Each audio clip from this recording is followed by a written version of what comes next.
मन मिला के काबर गोरी, मन मिला के काबर गोरी, नखरा कर थचवो तह भारी भारी भारी, मोर मयारू मैनवो मोर सपना के तैरानी, मोर मयारू मैनवो मोर सपना के तैरानी।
तोरे मया माये गोरी नारी मन मोरो मतागे, तोरे मया माये गोरी नारी मन मोरो मतागे, ऐसे लगिस जैसे तोर सुरतामा जम्मू दुख बिसरागे, ऐसे लगिस जैसे तोर सुरतामा जम्मू दुख बिसरागे, चंदा जैसे चेहरा में तोरे, चंदा जैसे चेहरा में तोरे, लगे हवे वो मोरे बानी बानी बानी, मोर मयारू मैनवो मोर सपना के तैरानी, मोर मयारू मैनवो मोर सपना के तैरानी।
सुरता मोल नहीं भुलावे दिन भर आवत रही थे, तोर सुरता मोल नहीं भुलावे दिन भर आवत रही थे, आप बंधा जा मयकस गठरी जिंदगी के रानी बनके, आप बंधा जा मयकस गठरी जिंदगी के रानी बनके, माया वाली मनमोहनी तोरे,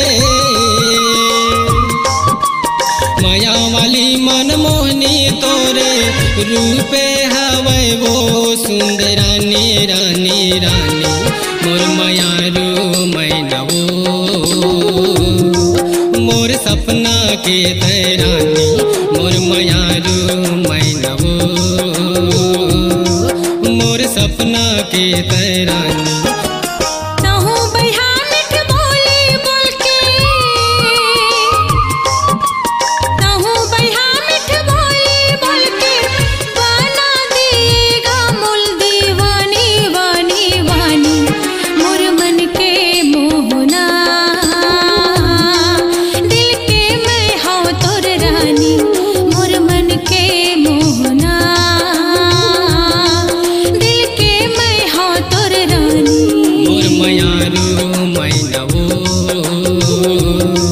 मोर सपना के तैरानी मोर मन के मोहना